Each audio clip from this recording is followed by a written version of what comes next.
Hey, yo, YouTube, what's up?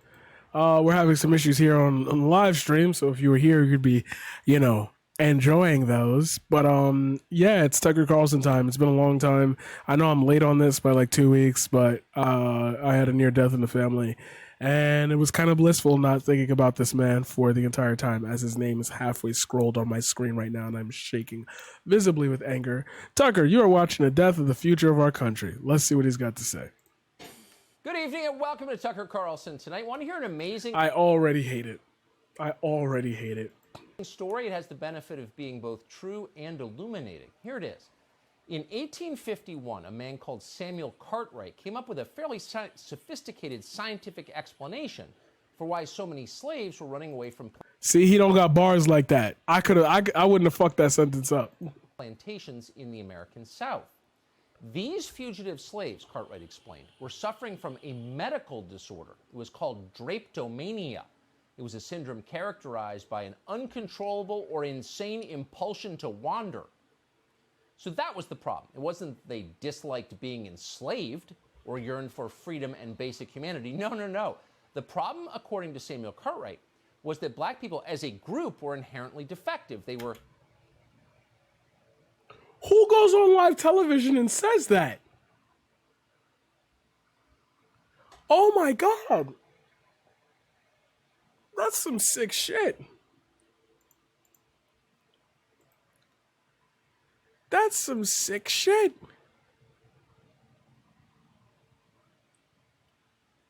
That's crazy. That's crazy. Holy.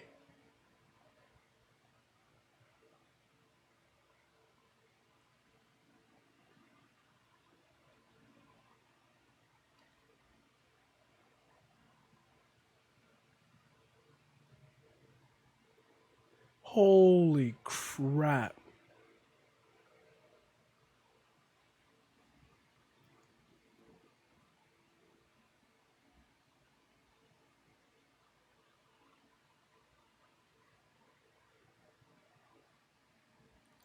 Holy shit. Like, why would you even begin? drapetomaniacs. They were always running away. That's what he said. 107 years later, it is embarrassing to repeat something this stupid out loud. It's so Then why did you just do it? obviously insane. But here's what you should know. Drapetomania was taken very seriously at the time, and so was Samuel Cartwright. Cartwright was not a fringe character at all. He was a nationally prominent physician, a former high-ranking Army officer from Fairfax, Virginia. He went to Penn Medical School. Samuel Cartwright was a credentialed man of science who commanded the respect of the country. 50 years after the Civil War, one of this nation's leading medical dictionaries continued to maintain an entry for drapetomania. So in retrospect, of course, we would call Samuel Cartwright a bigot, which he undoubtedly was. But he was also more than that. Cartwright was a practitioner of something called scientific racism. It boggles my mind how people actually tune into this on Fox News and gather information. There is no reaction like this. Like, if you start off an entire video with like that and then say it'd be dumb to say something like that. But guess what? You know, that guy was a bigot, but he was more. Scientific racism is deeper than simple prejudice. It is the use of science to justify the dominance of one group over another group. Okay, I could hear in like Hassan Abi's chat that they're going base. What's the problem? What's the problem? Give it a second. Scientific racism has a history as long as science, simply because the impulse to dominate is inherent to human nature. So it's not really about color, though it's called racism. Instead, it's about power. Martin Luther King wrote eloquently about this. So did Dr. Seuss, by the way. You might want to take a look at what they wrote, assuming you can still buy their books. And there it is. The imaginary situation that was debunked, that had him like knocked down, that had all of that shit done with, all of that, quite literally. All of that quite literally just went up in, like, his whole video just went up in smoke. That's not happening. I hope you could read some of his books. Like, Okay, we didn't ban those. We didn't ban any of his books. The publisher stopped publishing them. So what the fuck are you talking about? Even if you wanted to go that deep into it, see what I mean? Detached from reality. The point is, scientific racism never actually went away. It's still with us. No one talks about drapetomania anymore. Instead, our medical professionals and law professors and military leaders and politicians and cable news hosts have identified a new disorder they claim explains everything bad. It's called whiteness. In the universities, it has become an article of faith that were it not for the indelible stain of whiteness, America could be a utopia. Only whiteness stands in the way. That's why we must abolish it. As Harvard Magazine put it, abolish the white race. Only He's saying that he's a white supremacist. That's a white nationalist if you want to even go bottom line. Okay, listen to what he just said and run that back through your head. Where give, if you want to take that at face value, give it a second of nuance and ask yourself, what is the characteristic of whiteness that we're talking about? Are we actually talking about white skin or, as he said earlier, white power structures? only then can we be happy. Lots of people seem to believe this. They're not all bad people, just as not everyone who believed in Samuel Cartwright in the 1850s was evil. Some people are just gullible. They're looking for meaning in their lives. If you hand them a unified theory of everything, some percentage of them are going to buy it wholesale. There were nice people at Jonestown in Guyana. They just didn't know any better. It's their leaders that you wonder about. They do know better, or they should. And when they talk about this new iteration of scientific racism, when they talk about whiteness, they sound very much like old-fashioned bigots. Take this guy, for example. His name is Eric Michael Dyson. He's a tenured professor at some stupid college or other. He lives in a rich, almost exclusively white neighborhood. He goes on television a lot. Watch him as he talks about race and ask yourself, honestly, if he sounds any different at all from, say, Bull Connor or David Duke. He doesn't. Only the colors have changed. Here he is. And speaking about, the maggots, I'm sorry, the MAGA, that is so corrosive in this, political moment. And we have stood by to see mediocre, mealy-mouthed, snowflake white men who are incapable of taking critique, who are willing to dole out infamous repudiations of the humanity of the other, and yet they call us snowflakes, and they are the biggest flakes of snow to hit the earth. They are incapable of criticism. They are incapable of tolerating difference. They're scared of, oh my God, critical race theory is going to kill your mother. And they don't even know. They're not critical. They have no race, and they don't understand theory. Fucking based, like literally all I've ever talked about just today alone is how like you throw at like the guy who wanted to debate me. Oh, so can you prove to me that they're I've already put videos about how BLM are communists and Marxists. You want to debate those facts? And it's like, bro, you think Twitch is a leftist website? Like,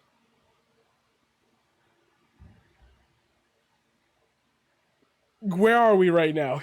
Where are we in this discussion? White men, they're the problem. You hear? He didn't say that. He didn't say that. He didn't say that white men, they're the problem.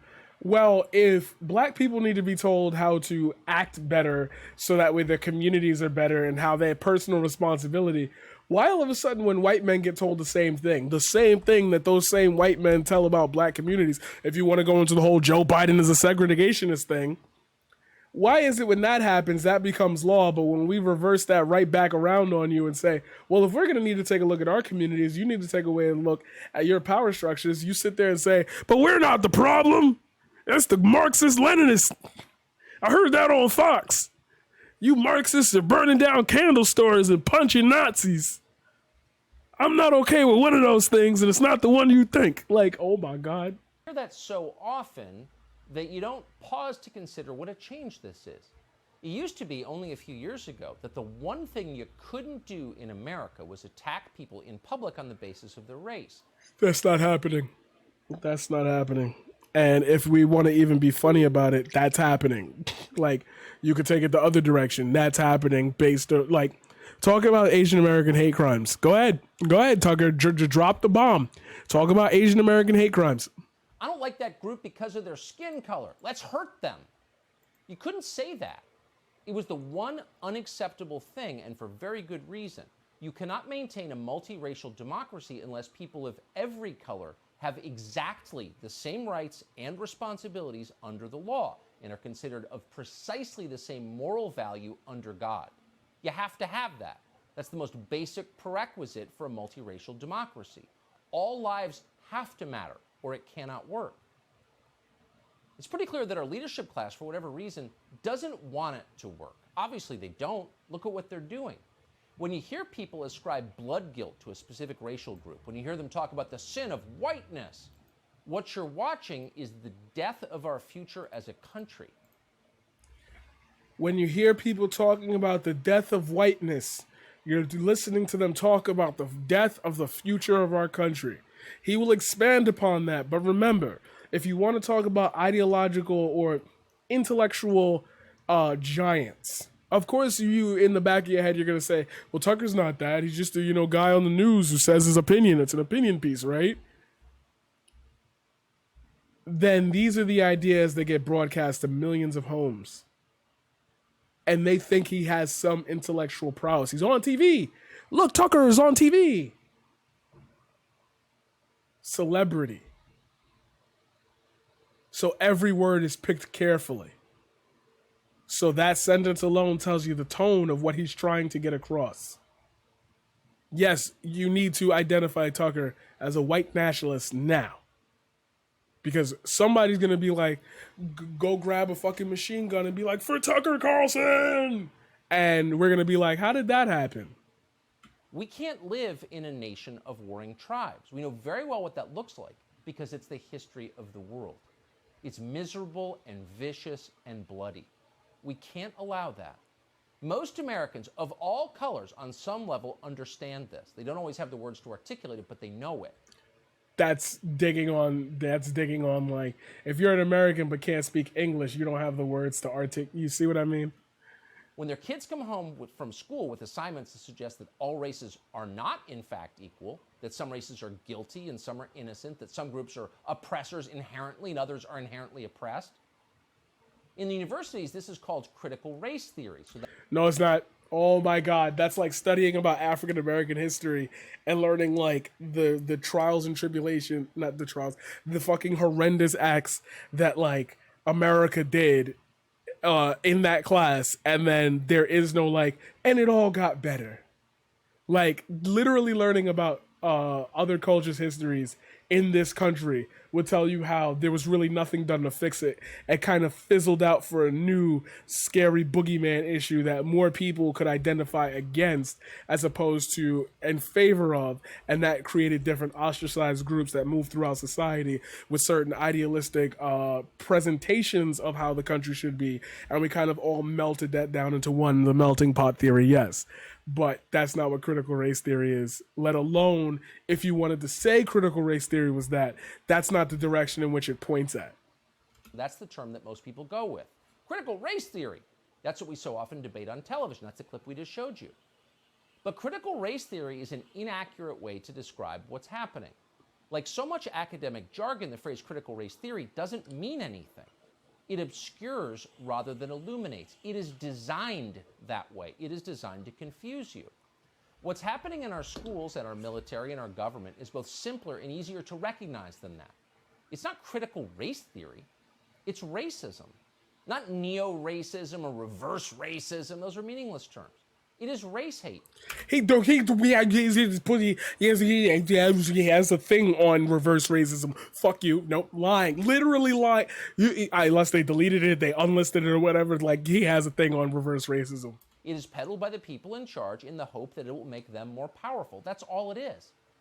We haven't said that often. Then what the fuck is the 1776 book that you was pushing for the proclamation from Donald Trump? Not enough or clearly enough. And because we haven't, because we've been tied up in some pointless debate about a concept that nobody can actually define, the race hate, and that's what it is, has oozed from the universities, and it has infected the entire country, including at the very highest levels. Mark Milley is the chairman of the Joint Chiefs of Staff. He didn't get that job because he's brilliant or because he's brave or because the people who know him respect him. He is not, and they definitely don't. Milley got the job because he is obsequious. He knows who to suck up to, and he's more than happy to do it. Feed him. Oh, no wonder the NSA got smoke with Tucker. How could you say that? I thought it was respect the troops. So when the troops come out and say, be like, yo, I think that like our citizens do have a point here. And I think we should take a look at this because that's the way we move forward. And that's our military command. And it's always been that way since the beginning of the military. Oh, now he's sucking up to people. He's not brave. He's not strong. He's not a real general of an army. He's just a bitch wimp. And I'm like, yo, you really, this is what I mean with like you pick a fight with the wrong people. Give him a script and he will read it. Here's Milley yesterday, the man in charge of this nation's weapons, explaining that he's working to understand a concept called white rage. I do think it's important, actually, for those of us in uniform to be open-minded and be widely read. And the United States Military Academy is a university, and it is important that we train and we understand. And I want to understand white rage, and I'm white, and I want to understand it. So what is it that caused thousands of people to assault this building and try to overturn the Constitution of the United States of America? What caused that?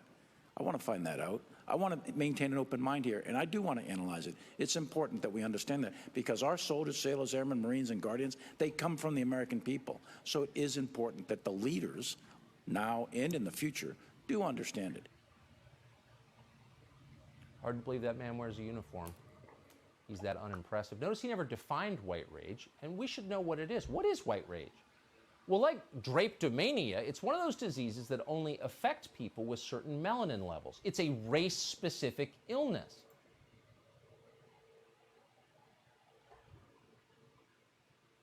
You see where that's wrong? That's what Mark Milley has learned from reading about it. That's why he's making his soldiers read about it too. They need to know. Watch. I've read Mao Zedong. I've read Karl Marx. I've read Lenin. That doesn't make me a communist. So what is wrong with understanding, having some situational understanding about the country for which we are here to defend? And I personally find it offensive that we are accusing the United States military, our general officers, our commissioned, non-commissioned officers, of being, quote, woke. Nah, finish the. If he would have finished it, he would have seen Matt Gaetz getting blasted. He's not just a pig, he's stupid. But he literally he doesn't stand for the troops. Anybody that follows that guy's lead is fucking stupid. That's what I'm saying. So you have a live representation of it's literally us against the enemy.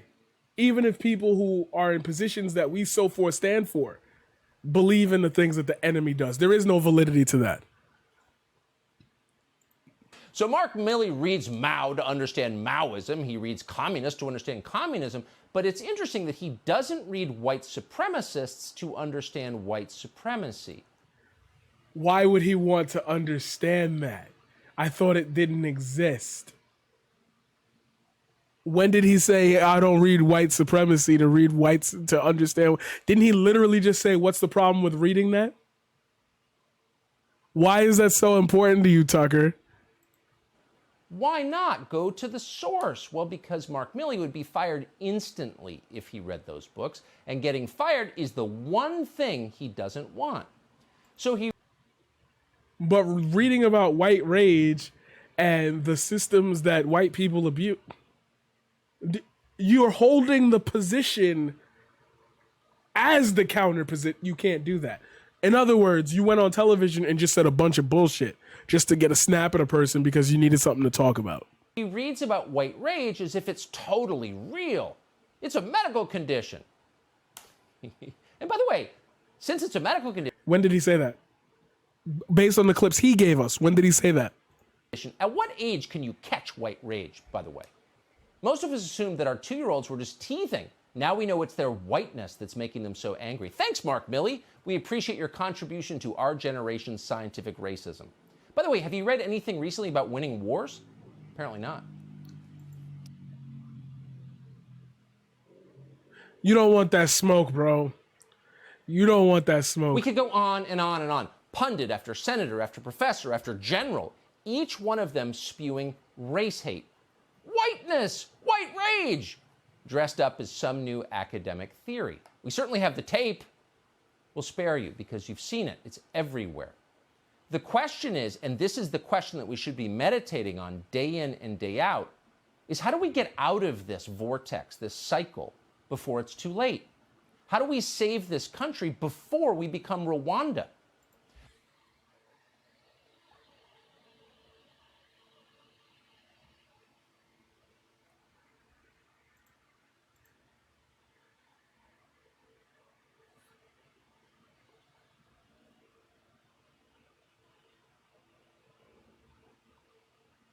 What? What did I just hear? Hold on, roll that back, roll that back, roll it back. I'm not even gonna switch the scene. This cycle before it's too late. How do we save this country before we become Rwanda?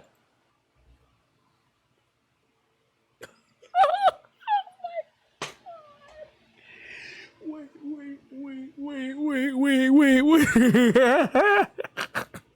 Yo, I'm fucking losing it. Oh my God, that is like the worst thing I think I've ever heard anybody say in the entirety of my life, yo. If you learn about right wage, your city gonna look like Rwanda. Oh my God, that's bars. That's bars. That's a base take. Tucker Carlson has his very first base take.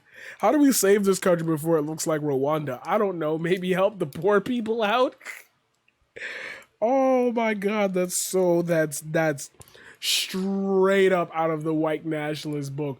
Pick an ideal country that sounds poor and broken down and war torn and terrible, and use it as the biggest scare word ever to illuminate the masses as to how dangerous it could be and how the world is shifting into an eclipsing portal of danger and doom, and the black people are gonna take over your nation, and they're going to infect you with their communist melanin, and then you'll be shucking and jiving for fried chicken. Like, you're really not getting the point here. So you cannot be doing this. Tucker Carlson cannot be doing this for the lulz. Like, I'm bringing that word back. Tucker Carlson cannot be doing this for the sake of passion, for the sake of a real standing point. So what is he doing it for? So when I tell you the rise of white nationalism is here, I mean, it is mainstream. We are now at the point of cut it off, or the lines will begin to intersect, and that causes a civil war. Now we're at that point. We got problems. What should we be teaching our children so they can live in the country that you want to live in?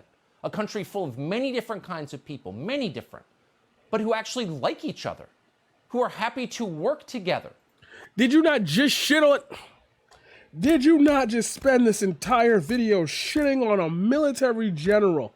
Who are united ultimately by the core fact, which is they're all Americans.